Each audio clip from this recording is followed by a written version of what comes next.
So we're here today with Alanah. Do you want to tell the people about yourself? Hi, I'm Alanah Pearce. I was in games media for about 8 years, and I'm now in video game development. And I'm a character in Cyberpunk and a character in a game called After Party. And I sort of have some voice lines in Gears 5 as well. But yeah, mostly been working professionally in video games for about 10 years, largely in a writing capacity. Which is awesome. So yeah, I was going to say, you've been in a couple of video games before this, but how did this specific project kind of really get going? Like, how did you get involved? I actually asked. And I think that that's like the thing about my entire career is really that I have asked if I wanted to do something. So this was forever ago. I don't even know if they'll remember that I asked. That I was like, hey, can I just like voice something in this game? Because that would be awesome. I think that was even before I was in Gears 5 that I reached out to someone on the team. They had me submit some stuff akin to a reel, and then I didn't hear back from them for ages, and then they came back at E3 maybe 2 years later, because obviously that game was in development for a long time. Yeah, absolutely. And we're like, hey, we want to put you in the game. They were very excited. I guess they knew of my work from IGN and everything I'd done before that. So the first question was like, what kind of quest do you want? They actually asked me that, which was really neat, and I said I wanted to be a DJ. And they were like, no. So that didn't happen. That sucks. You got an after party though, so I'm just happy to be here, man. So they put me on. I'm in the Nomad Life Path exclusively. I can't talk about my quest just yet. Obviously, I can when the game is out, which I don't know when this is publishing, but that'll it's be very today. soon. Yeah, okay. It'd vary this day. Oh wow, people could be playing and snappy finding you. There you go. I know. So yeah, look for me in the Nomad Life Path, basically. That's so awesome. So I know that you kind of were like just a general fan of CD Projekt Red in general. So did you just want to work with the game with them specifically, or do you have any kind of like history with a tabletop game for Cyberpunk at all? I've not played the tabletop game for Cyberpunk because I have never, like outside of when I lived in San Francisco at IGN, had friends who played a lot of tabletop games. And when I worked at IGN, I was way too busy to ever have time to do anything. That's fair. I get that. And I wish that I could have. But the way that I've been approaching Cyberpunk specifically now is there are a bunch of YouTube channels that I know have really good like lore deep dives. I often tell people to go check out Mad Queen Gaming as a real pillar for that. But I've intentionally avoided it. The reason for that being, I felt like it was a cool experience for me if I don't know anything about it and I experience it the first time playing Cyberpunk 2077, and then afterwards I do my deep dives into the lore, because I think that's the way that I tend to like to consume content, is like go in kind of fresh and then have the opportunity to dig into the things that I find really interesting. And obviously having, collaborated with them on this game. I don't want to like overstate my role. It's so small in the grand scheme of things, but still, no, it's cool. We discussed things. And then, having covered it really extensively because I was excited about it, obviously, before I had anything to do with it.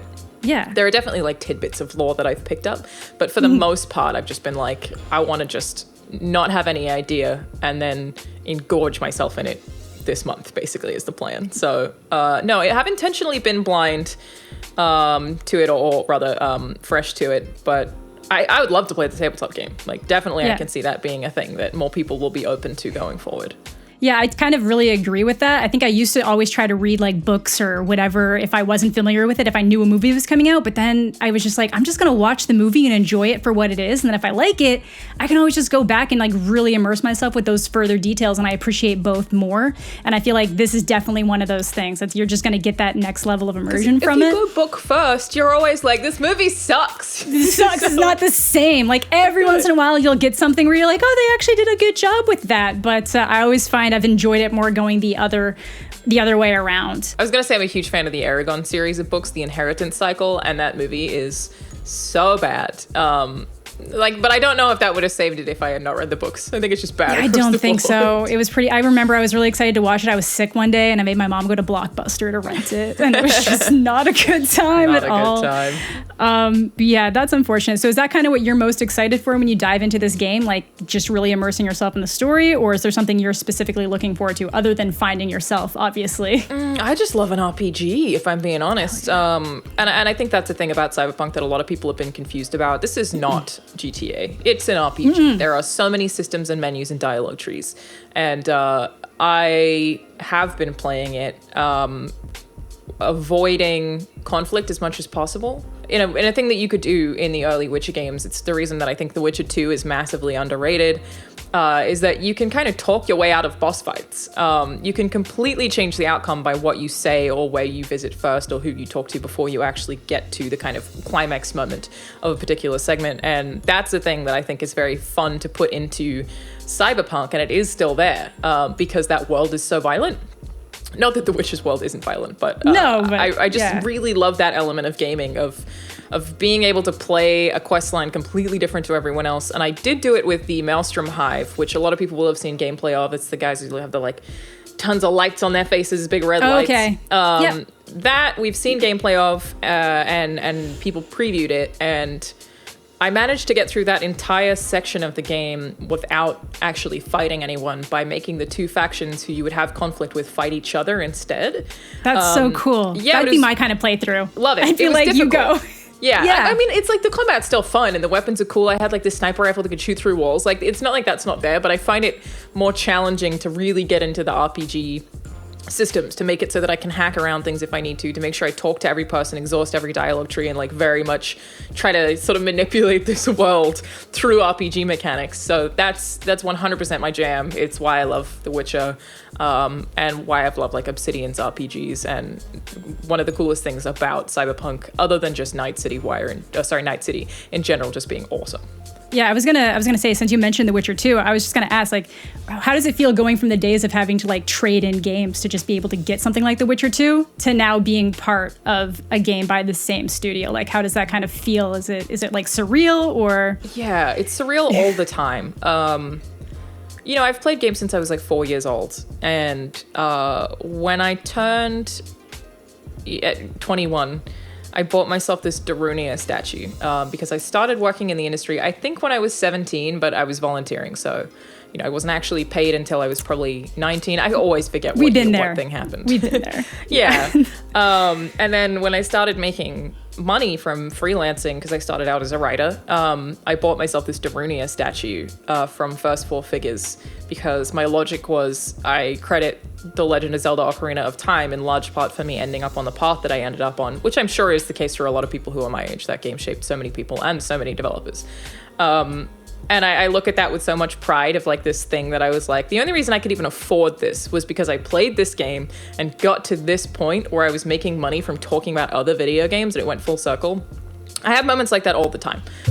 Because I played games my whole life, I have these shattering moments all the time where, like, you know, right now I'm working for the studio who make God of War, and that's just like complete disbelief when I think about me playing God of War as a kid. Like, it's just so hard to fathom. But at the same time, I feel like I was never going to go anywhere else.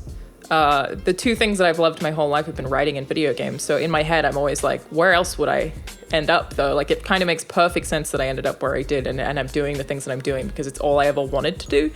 But for sure, I'm always like, oh my gosh, like, you know, I cannot believe that I get to be a part of this industry that I'm still like a little fanboy over all the time. So yeah, it's so cool. And I'm such a fan of all of CD Projekt Red's games. And their DLC, like Blood and Wine, like they just do so much good stuff. All controversies aside, and worth acknowledging, obviously Crunch is a huge thing, and I respect that people are bringing it up.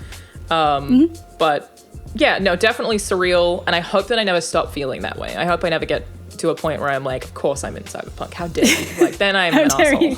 And I should be cancelled. But it's not there yet. No, it's so cool though, like, especially where you just kind of like, you asked, and then, like, you know, years later, like, it manifested, and it's all just through your own hard work. But I know you did say, just kind of touching on the writer thing, you've always seen yourself more as like a writer and a producer versus like wanting to be an on-screen talent. Do you find that like voice acting is kind of like an interesting in-between where you still get a little bit of a creative input, but then you're kind of contributing a piece of yourself to something that becomes immortalized with your voice? Or is it just totally a different thing? I would say voice acting is not something that when I first asked to do it, I had passion for. I had to do it just by virtue of like doing some creative projects at IGN and the company I worked for before that, where some of it just is voice acting to a lesser extent, and I've always found it fun. And I think part of it is that, like, you know, if we go really far back on finding voice acting fun, is like my dad, when I was a kid, we'd go to the park and he would narrate each of the dogs, guessing by what their voices would sound like. So that's like a thing that I had as part of my life for a very long time, was like my dad deciding that a Rottweiler sounded like this and then narrating what they were thinking. And that's the thing that my sister and I were doing. So it's something that I've always found fun, but not something that I have any aspiration to do like professionally or down the line. And there are like more projects that I've been a part of that, to surmise, I would basically say voice acting for me is like very cool because I get to see an aspect of video game development that I would not get to see otherwise while doing something I've always found fun. It's not something that I see as a professional endeavor. I don't have aspirations to be, you know, like a full-time voice actor or be the lead of a game. I frankly think that would be shitty to the people who have much more experience and talent than me if I even accepted a role like that. I guess unless it was an indie studio who I could somehow help. But none of those plans. Right now, it's just a thing that like I definitely really like doing and want to continue to do. But I think it will always be as like smaller roles or cameos because it's, you know, it's not my main drive. It's not something I have full aspirations for. It's just something I find really enjoyable, and I love getting to work with so many different studios and teams just in that little pocket way to see how they work and see how their feedback functions and see how different directors like try to help you get through a scene. I definitely realized very quickly that I've worked with some bad directors already, which is crazy. CD Projekts were great and very, very detailed. That's I remember I had one line of feedback where they were like, it's just a little bit too teen, and I was like, damn, no, you roasted me on that one because I said something that was just too sassy. Oh no. I was like, that's just not what we're going for here. That's like so cool to me that like that's somebody's job, is to just input on stuff like that. Just be like, you need to give the inflection just a little bit different, otherwise you sound like 10 years too young. I've had to do that a little bit for other people as well, and I find it very fun. In the way that I look at that stuff is like everything's just a puzzle. How do you figure out how that person needs to hear feedback to make it fit into this puzzle? I just love the way that it all comes together. And yeah, I've done some animated stuff now too, which was really hard. There was one, cool. I think is coming out this month, where I have to play a younger version and an older version of the same character, and it's an American accent. So it was just like this, like... Can you give me your American accent? Like what? I'm pretty sure my American accent is pretty perfect. I don't find it difficult to do. The only word that I found hard was fur, because the R is so hard. Fur. Yeah, fur. But otherwise, I feel like it's pretty easy. But doing like a younger version and an older version of an accent I don't have was like super complicated, but just like, again, just like these fun little challenge puzzle things that are really fun to get into. I actually think voice acting is like such an interesting thing, and I hope to like maybe get a chance to do it someday. Again, probably like you. Not good enough to do. Not that you're not good enough, but not in a place, you know. No, but it's like I'm not Troy Baker or anybody, like, you know, it's not my thing. But just Troy started in a similar way. It was just someone he knew was like, you have a good voice. Do you want to do this? You know, that's how he started. He doesn't have any professional training where voice acting is concerned, and Troy would be the first person to tell you, like, if you want to do it, just try doing it. The only way you get good is by doing it. Same thing with everything, honestly. It's true. It turns out experience is pretty helpful. Yeah, exactly. Like, you get to points where, like, even in content creation, people are like, oh, how'd you get where you were? And it's like, by doing a lot of it really badly for a long time before it worked. Got some privated videos. Not good. Yeah, exactly. It's just like, especially when, like, it used to, like, really favor uploading like daily or every other day. They were there's some of those videos are just not good. Not great. Just to kind of jump back to the game. So do you find that there's anything in it that sets it apart a lot from other RPGs other than the stuff you've kind of already mentioned? Is there anything that really kind of sticks out to you? Because it does really seem unique right off the bat, just looking at everything that it is, but just with your first impressions. I think Night City is the thing that sets Cyberpunk apart. There's a lot of creativity there. I think the story's really strong, albeit a lot shorter than a lot of people expected. But I think Night City is just so cool and varied. And one of the things that I keep saying that I love that is how diverse it is. And that has unfortunately become like a trigger buzzword for some people. But I just mean... Yeah.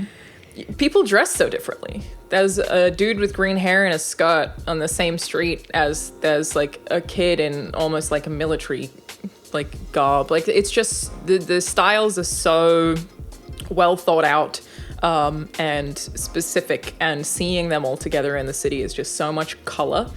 And just diversity. There's so much variety of kinds of people that you see, a kind of NPCs that you see, and there are tons on screen a lot of the time. But the districts of the city are the same. So I think it's where I feel like GTA 5 is 2 districts. And in terms of the city, they're both basically LA. So it's difficult to not make the comparison for that part of it. Of course. Cyberpunk is 6. I don't remember exactly how many, but it's a lot more, and they're a lot more varied. Both obviously having their nomad outlands kind of area. Yeah. But aside from that, just, a very alive city with a tremendous amount of detail. And, one of the talking points that I think has been very strange, actually, is people saying, well, can you go inside every building? You can't. Why would you ever want to do that? But if you could, I'd try, and it would drive me crazy. So why would I? I wouldn't do that in LA. I'm not gonna walk outside and get in every building. That's true.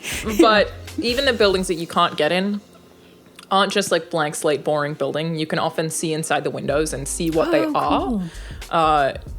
To the extent that I feel like I was saying this 2 years ago, maybe not quite that long ago, that I was like, I don't know how this game's gonna run. As it turns out, pretty buggy right now, that hopefully will get fixed, but that was also the same for The Witcher 3, to be fair. Of course, yeah. But yeah, it's just so detailed and such an alive, vibrant world with so much variety and diversity, and I think that really stands out and never gets old. Night City is really cool. That's cool. I'm excited to experience it, so I guess just on that note, do you have any advice for new players other than absolutely pick Nomad? I'm telling people to pick Nomad a lot.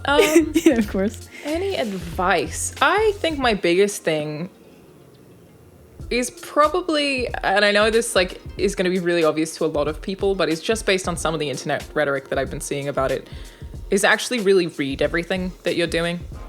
Read your environmental cues, I suppose. Read the dialogue, pay attention to who these characters are and try to remember them. Because that's the way that you get lost in this kind of RPG, where there are a lot of really great character moments in a very cool city. I feel weird anytime I compliment it, though, because I always want to be full disclosure, I literally was paid. So take whatever I say with a grain of salt. It is still my genuine opinion, but also was paid. So it's, I think just immerse yourself is my biggest tip. Also play with ray tracing if you have that option, but if you don't, just immerse yourself. So I guess I have one more question for you that's just really not related to that, but just kind of related to something that we were talking about earlier in the episode. Mm-hmm. So do you have any thoughts, or have you seen the fact that Warner Brothers is planning to release a bunch of their movies in 2021 on HBO Max at the same time as they're releasing them theatrically? And what are your thoughts on that? Do you think it's going to work? Do you think it's a horrible idea? Or do you think it's just kind of a necessary thing that they have to do in today's market? I don't have strong thoughts on it, but I will say I'm a person who really loves going to the theater. Same. So much. Yeah, I'm a huge fan, and I think part of that is because I get to say that I was socializing without having to talk to anyone. You can't take that away from me. You can't. I have this policy where any of my friends ask me to go see a movie, even if it's something I'm not interested in or something I've already seen, I say yes. Obviously not now. But I was doing that earlier this year. I will always say yes. And I think that I would be very bummed if, the cinema industry took a huge hit because of this. But I also recognize, from a business perspective, why they need to do it, which is why I say I don't feel like I have a strong opinion other than I really hope that people continue to support the theater for things that they really want to see or really want to fund. Because there's just something so nice about going to see a movie with a bunch of people. I'm a huge fan of the Alamo here in LA and the ArcLight, both really great theaters that I really hope stay around. So it's definitely an industry that I don't want to lose just because it's something that I love doing so much, but I understand the reality of, they with HBO Max, I'm making their money on the spot. That's them getting all of their revenue, and I completely understand that. I wonder what it does to the box office revenue, though. Are we going to have to completely judge metrics of success for films differently now? I have no idea. I also know that some of the people that funded those movies were only informed 30 minutes before the announcement went live, and they're absolutely no, you were not putting Dune on HBO Max. I did see that. Yeah. Yeah, Yes. so we'll see what happens there, because I know they had tried to sell Godzilla to Netflix, and Warner was like, no, you can't do that. We're releasing it how we want. But yeah, I'm kind of in the same boat as you. I love going to the movies. I feel like it's the best way to just like really immerse yourself in the experience of what you're watching. I don't want to lose that. But yeah, thank you so much for being here and giving us your thoughts on this amazing game that came out just today and your experience there. I'm really glad for all of your success. Happy for all your success and recent developments in your life. It's awesome. So thank you so much for being here. Thanks for having me.